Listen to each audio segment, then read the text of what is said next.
Bismillahirrahmanirrahim. Sekarang kita memasuki mengurai kitab kuning pertemuan yang ke-6. Di sini saya namakan mengurai kitab kuning karena kita tidak hanya membaca tetapi kita urai sisi nahwu, sorof maupun terjemahan perkatanya, bahkan sampai sisi fikihnya pun juga ikut dibahas. Karena kitab yang kita pakai adalah kitabannya Fathul Mu'in, yaitu namanya kitab Qurratul Aini bi Muhimmatiddin. Baik, langsung kita mulai. Qala al-musannifu rahimahullahu taala wa nafa'anallahu bi ulumihi wa bi ulumi masyaikhi daraini amin. Wasyurutu, dari mana tahu dibaca wasyurutu? Jawabannya pertama huruf wawunya itu adalah huruf ya, sehingga kalau huruf dia langsung kita bisa baca wa. Dan syurutu, tahu dari mana dibaca syurutu? Pertama sorobnya dulu, syurunya. Nah, syurunya itu didapat dari begini.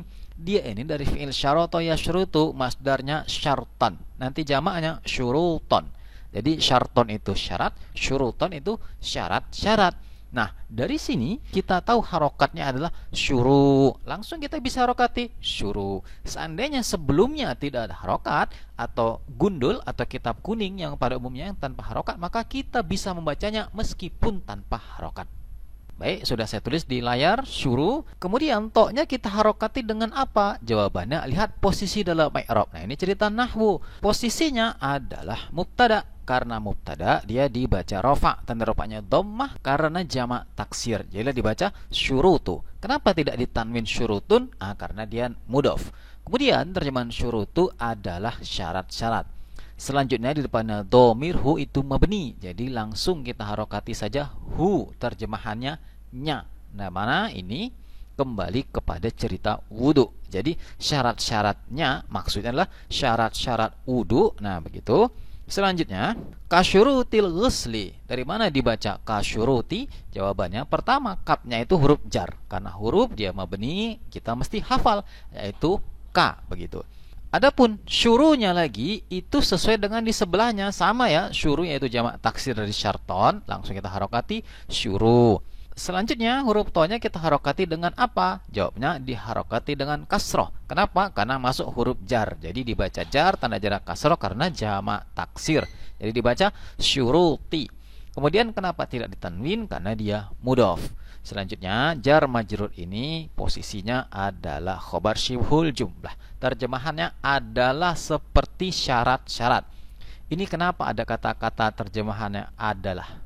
Jawabannya ini adalah lambang dari khobar. Jadi khobar itu kalau saya dimasukkan kata adalah gitu. Selanjutnya al-ghusli. Al-ghusli pertama ghusnya kita dapat dari mana bacanya? Jawabannya ini masdar. Fi'ilnya ghasala yaghsilu, masdarnya ghuslan. Dari sini dapat baca ghus. Selanjutnya linya atau harakat kasrahnya dia karena mudhafun ilaih. Terjemahannya mandi. Jadi syarat-syarat wudu adalah seperti syarat mandi. Apa saja itu? Mari kita lihat. Yang pertama ma. Nah, tahu dari mana dibaca ini? Ma. Jawabannya ini adalah isim dat atau isim jenis al-mahsus. Langsung tahu kita dibaca ma. Kemudian hamzahnya kita harokati dengan apa? Nah, ini lihat posisi dalam i'rab cerita nahwu. Posisinya adalah badal. Mana mubdal minhunya? Jawabannya syurutu. Jadi kalau dibilang syarat-syarat, nah, apa saja syarat-syarat itu? Nah, dirinci. Nah, nomor satunya badal lah itu ya. Kemudian karena badal, maka posisinya sama dengan syurutu. Apa tadi syurutu? Jawabannya tadi rofa, maka rofa jugalah dia. Jadi ini dibaca rofa. Tanda rofanya adalah dhammah karena isim mufrad. Jadi ma'un. Nah gitu, terjemahannya air. Selanjutnya di bawahnya ada mutlakun. Tahu dari mana dibaca mutlakun? Jawabannya mutlanya dulu ya. Mutlanya adalah cerita sorob, yaitu dia ini dari atlaqo yutliku wadaka mutlakun. Nah itu adalah isim maf'ul. Nanti wazana af'ala yuf'ilu. Nah langsung kita bisa harokati mutlah. Nah kemudian huruf kopnya kita harokati dengan apa? Nah kalau tadi cerita sorob, ini sekarang cerita nahwu. Kopnya posisinya adalah naat. Dari man'utnya ma'un tadi air. Lah kok tahu ini naat? Jawabannya sesuai dengan syarat naat. Terpenuhi semua, yaitu ada 4 syarat naat. Yang pertama dia isim sifat. Isim maf'ul itu isim sifat. Yang kedua sesuai, sama-sama isim nakiroh. Yang ketiga sama jumlahnya, sama-sama mufrad. Dan yang keempat sama-sama jenis kelaminnya, sama-sama mudzakkar. Maka jelaslah mutlak ini naat. Karena naat maka i'rabnya ikut man'utnya, yaitu ma'un tadi, maka dia juga dibaca rafa, mutlakun. Terjemahannya yang mutlak. Nah, selanjutnya kita cerita fikihnya. Syarat pertama wudu adalah airnya air yang mutlak. Nah, baik, kita lanjutkan. Ghairu, dari mana dibaca ghairu? Jawabannya ini isim makna atau isim jenis al-maknawi. Dapat kita baca langsung ghair. Rohnya kita baca dari mana? Jawabannya ini naat. Maka kita baca ghairu. Kenapa tidak ditanwin? Karena dia mudhof. Adapun terjemahannya yang selain. Musta'malin. Dapat dari mana dibaca musta'malin? Musta'manya dulu. Musta'manya cerita sorob, yaitu dia adalah dari ista'mala yasta'milu wadaka musta'malun. Ini isim maf'ul. Dari sini kita langsung bisa harokati musta'ma. Nah, adapun lamnya kita harokati posisi dalam i'rab. Dia ini adalah mudhafun ilai. Mudhafun ilai dibaca jar, tanda jarnya kasrah karena di isim mufrad. Jadi musta'malin. Nah, gitu. Terjemahannya sudah digunakan. Kemudian fi di depannya, fi ini huruf jar karena huruf dia mabni dan sudah harus hafal. Jadi fi tanpa basa-basi langsung harus bisa harokati karena dia huruf dan huruf mabni dan harus sudah hafal. Yang terjemahannya sebab atau alasan. Jadi yang dimaksud air sudah digunakan, sebabnya, nah gitu. Kemudian masih ragu, loh kok ada fi taklil atau fi menunjukkan sebab? Jawabannya atau dalilnya ada di Alfiyah bait 373. Nah, yang ikut ngaji Alfiyah sama saya di les online, insyaallah sudah tahu tentang dalil ini. Nah, baik, kita lanjutkan. Di depannya ada raf'i. Tahu di mana dibaca raf'i? Jawabannya karena dari rafa'a yarfa'u, masdarnya raf'an. Langsung kita bisa harokati raf. Kemudian huruf ainnya kita harokati dengan kasrah. Kenapa? Karena dibaca jar oleh huruf jar fi tadi. Langsung kita harokati raf'i. I-nya itu tidak ditanwin karena dia mudhof. Terjemahannya mengangkat. Di depannya ada hadasin. Apa ini? Hadasin ini adalah isim makna atau isim jenis al-maknawi. Langsung diharokati hada. Selanjutnya sa-nya kita harokati dengan kasroh karena dia mudhafun ilaih. Jadi hadasin begitu. Terjemahannya hadas. Selanjutnya di depannya wa najasin. Wa-nya huruf athob, ini mabni, langsung diharokati wa tanpa basa-basi.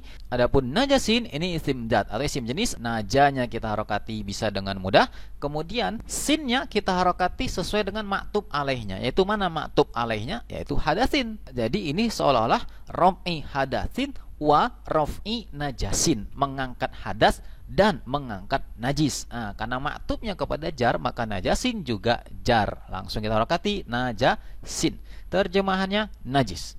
Kemudian qalilan. Tahu dari mana bisa qalilan? Jawabannya ini qalla yaqillu. Sifah musyabbahahnya qalilun. Langsung bisa kita harokati qali. Selanjutnya lamnya kita harokati dengan apa? Nah, kalau pada kitab ini agak-agak enak, ini petunjuk ada alif begitu, itu sudah pasti dibaca fathah dengan tanwin. Jadi qalilan. Jadi kita tinggal cari alasannya. Apa ini ya? Nah, kira-kira gitu ya. Nah, di sini dia adalah hal. Karena hal nanti dibaca nasab. Tanda nasabnya adalah fathah karena isim mufrad. Jadi qalilan. Terjemahannya yang hal keadaan. Maksudnya air tersebut sedikit. Jadi begini, kalau ada air mutlak itu bisa dipakai berwudu. Tetapi air mutlaknya yang selain dari yang sudah digunakan sebab mengangkat hadas ataupun najis, yang keadaan air tersebut sedikit. Jadi misalnya kita berwudu nih. Nah, ini fikihnya ya. Jadi misalnya kita berwudu nih, kita siram, kita basuh tangan sampai ke siku. Air yang sudah buat membasuh tadi itu namanya mustakmal, sudah digunakan. Nah, kalau dia sedikit, maka dia nggak bisa lagi buat wudhu. Gimana kalau banyak? Kalau banyak masih bisa. Bahkan air mustakmal yang dikumpulkan pun, yang sedikit, segayung jadi banyak gitu, jadi lebih dari 2 kullah, maka air tersebut bisa lagi buat bersuci. Begitu di dalam kitab Fathul Mu'in, syarah dari kitab yang sedang kita bahas ini ya. Baik, kemudian selanjutnya wa mutaghayyirin. Wa ini huruf langsung ya, dan kemudian mutaghayyirin. Mutaghayyirin tahu dari mana dibaca mutaghayyirin? Jawabannya ini dari taghayyara ya taghayyaru. Ikut wazan tafa'ala ya tafa'alu. Fa huwa mutaghayyirun. Langsung bisa kita harakati mutaghayyir. Nah, ini sorobnya.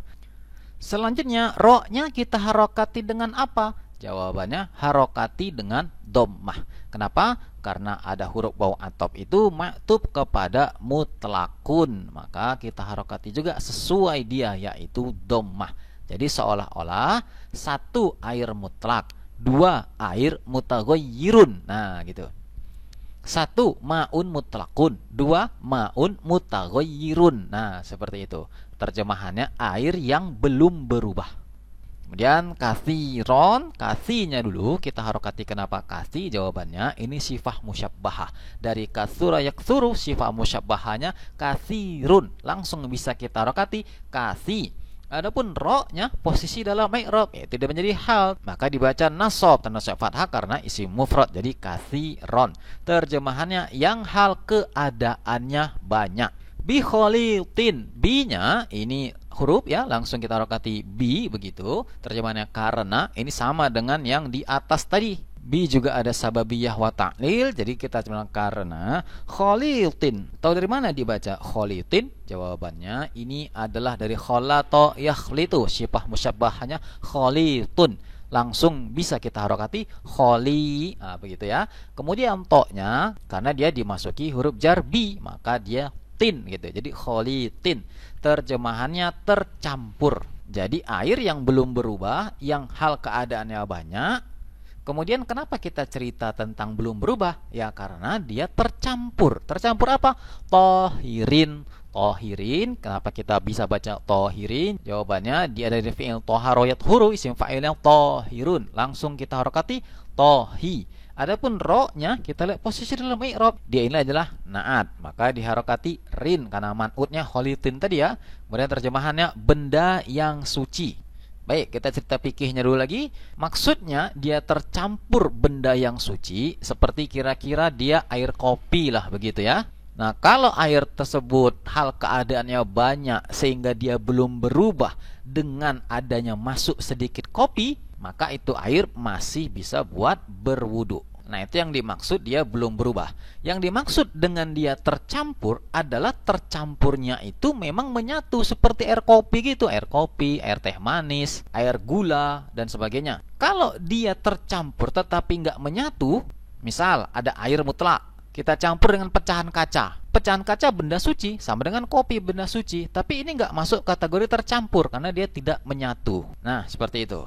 Kemudian depannya ada ghaniya. Ini ghaniya fi'il madhi ya, ghaniya yaghni. Karena fi'il madhi itu mabni, langsung kita harokati tanpa basa-basi, yaitu ghaniya. Posisinya adalah naat. Kenapa naat? Karena dia jumlah yang jatuh setelah isim nakiroh adalah menjadi naat.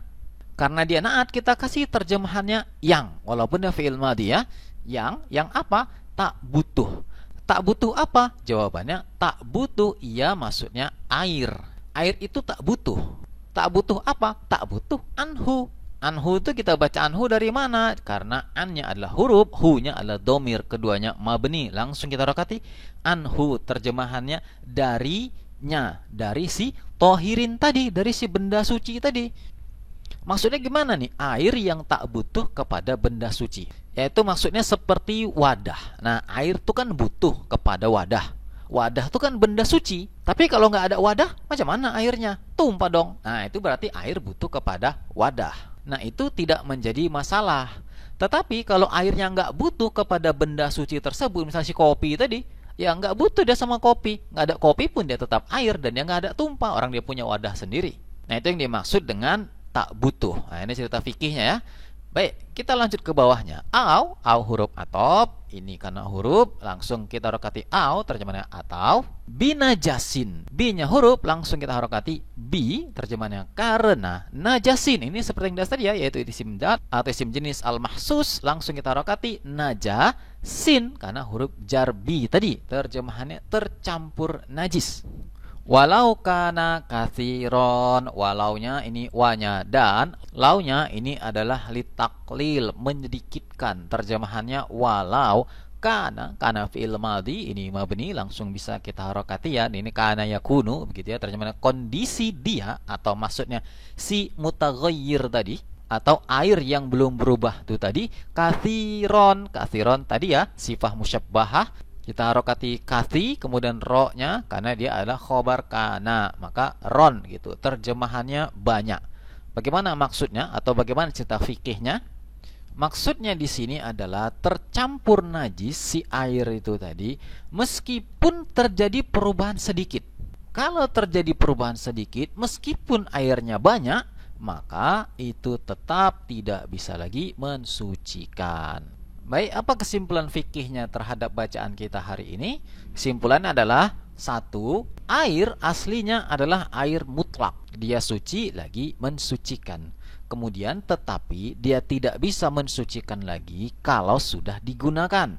Misalnya berwudu ya, sudah buat membasuh tangan, air cucurannya jatuh, maka itu tidak bisa mensucikan lagi. Tetapi yang hal keadaannya sedikit.